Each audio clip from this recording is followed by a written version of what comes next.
All right, welcome back to another exciting installment of NR 567.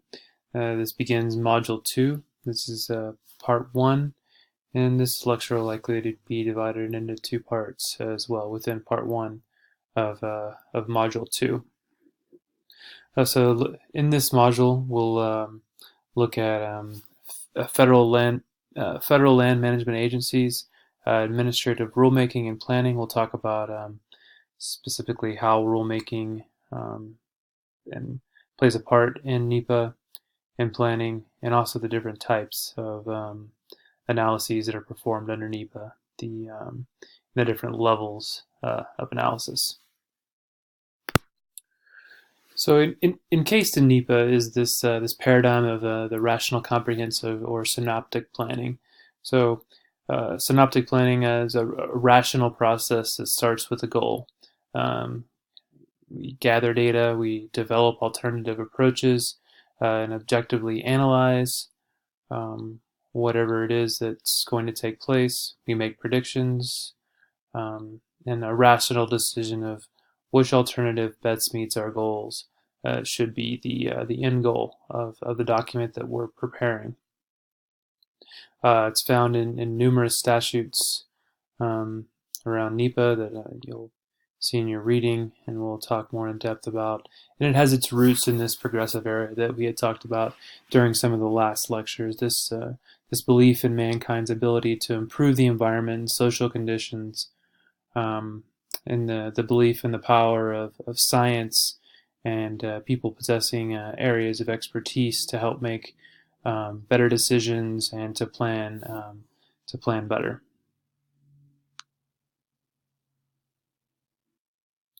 So Section 102 establishes environmental assessments.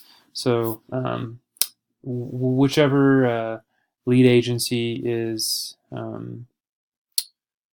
whatever is the lead agency prepares an environmental assessment to determine there will be a significant impact, triggering the need for an EIS, or an environmental impact statement, which is, if we think about NEPA kind of on a continuum, if there's a very minor impact, we can say it's on the far end, and we'll talk a little bit more. It can be categorically excluded from analysis, or kind of the middle area of analysis, or the little bit more intensive analysis, is the environmental assessment. And if an environmental assessment determines that there's going to be significant impacts, then it'll trigger the need for an environmental impact statement. The general steps in an environmental impact statement is scoping. Once scoping is completed, we'll talk more in depth about each of these. A draft EA, or environmental assessment, is prepared. There's a period of time of public comment, and then a final EA is published with which is usually called a DN, to a decision notice.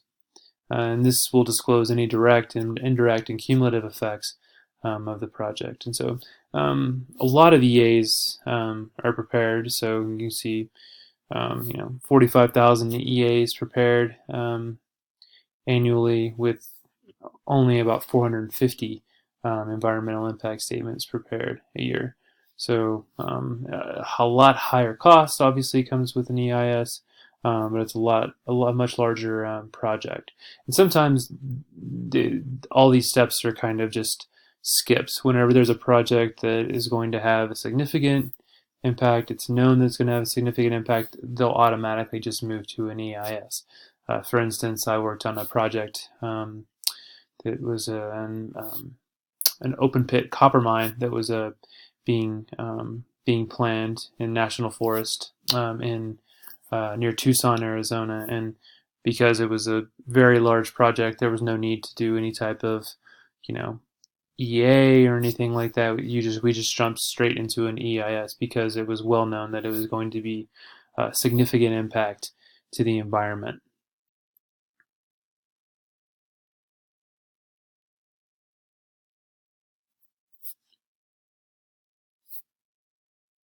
So once an EA is completed, several things can happen. So the agent issues a FONSI, a finding of no significant impact, and they do not have to continue on to an EIS.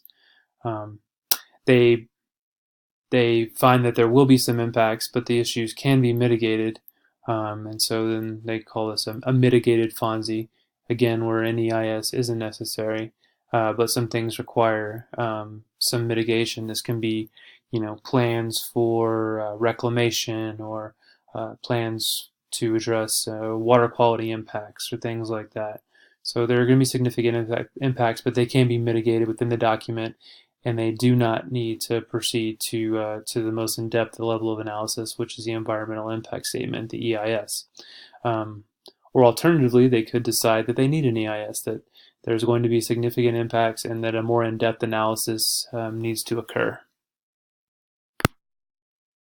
So as I mentioned earlier, the environmental impact statement, or just generally referred to as EISs, are the most intense level of analysis in accordance with the NEPA process. And so these are done for major federal actions that may significantly affect the environment, which is completely open to interpretation by these federal agencies. So some examples of some EISs that I've worked on, I mentioned I'd worked on a big, it's called the Rosemont Project. It's a Rosemont copper mine, open pit copper mine that was planned and still being planned in southern Arizona. I've worked on a large project with the FAA, which was an airport in kind of a smaller island in Alaska, so a smaller airport, but still any type of airport generally is going to necessitate the need for to do an EIS. A lot of large oil and gas development that occurs on federal land will require an EIS. A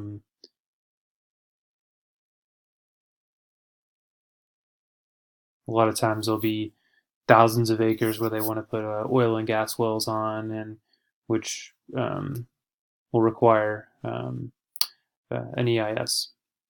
And so we're going to go through a little bit of the process and the content of an environmental impact statement. So the scoping process occurs.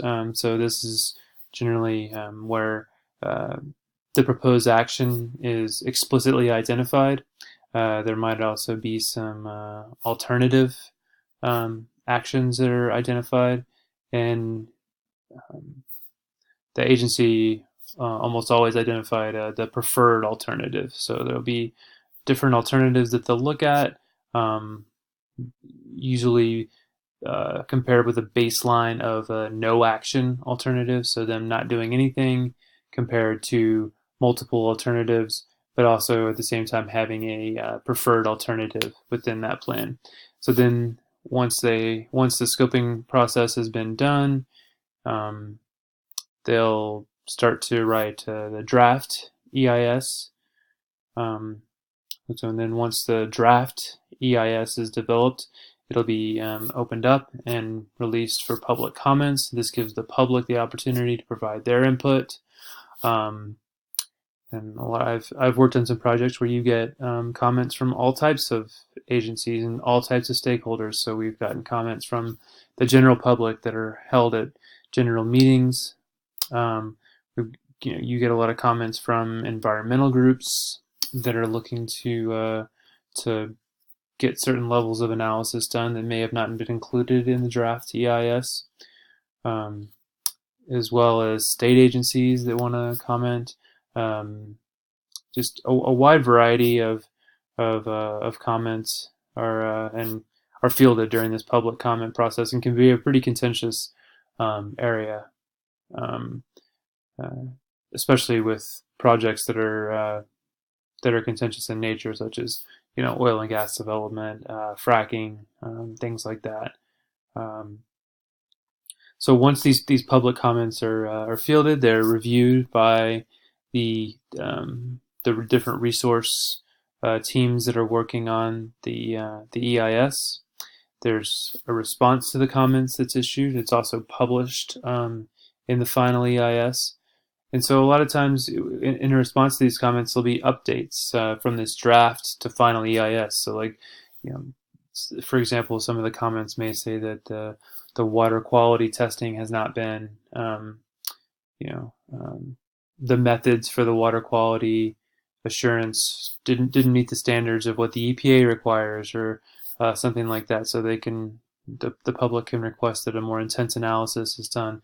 And so if it's deemed that by the public agency that there needs to be more intense analysis done or additional analyses done, then that's done, and then that's updated into the final EIS. And then it's all transparent because all the comments are also published in this EIS, so you can see the different stages of analysis that were done.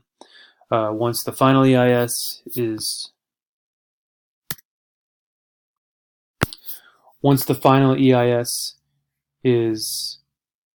published, a record of decision is also published, in which the agency will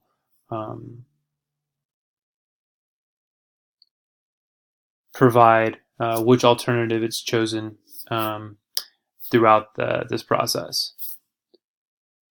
And so some of the general content of the environmental impact statement and how it's kind of structured is there's always, you know, an introduction, a purpose and need. So why are we preparing this environmental impact statement? The alternatives will be identified along with the preferred alternative.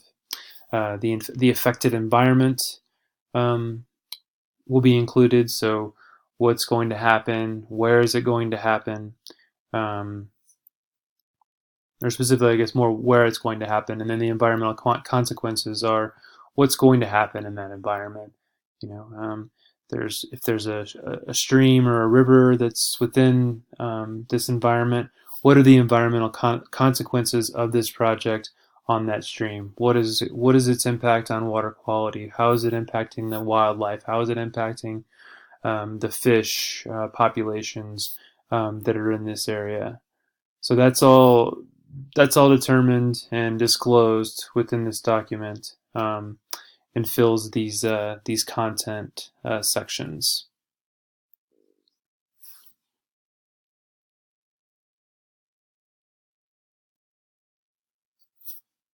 So categorical exclusions, and so I mentioned this before. Sometimes a project or an action that will not have a significant impact can be categorically excluded from NEPA analysis. So this is a bit of a controversial area, you know, because a lot of times projects are categorized as very small or made to be very small in order for them to be categorically excluded. But then there's a multitude of these projects that are happening, and so this could lead to some cumulative impacts that may not be accounted for by one document. But if you look at a lot of the categorical exclusions altogether, they could have a significant impact.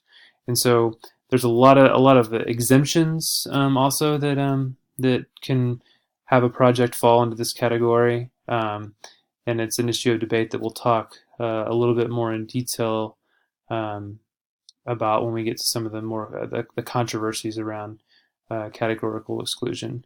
But you know, 75% of timber projects done today are under a categorical exclusion category, and this is because they're exempted because of policies that have been, or legislation that has been passed, that if a project is, the goal of the project is to mitigate against forest fire, these projects can be categorically excluded because it's deemed that there's a time and the temporal and the danger aspect of it outweigh the need for a further analysis if it's under a certain amount of acreage as well. So this ends the first part of this lecture, but we will continue with part 2.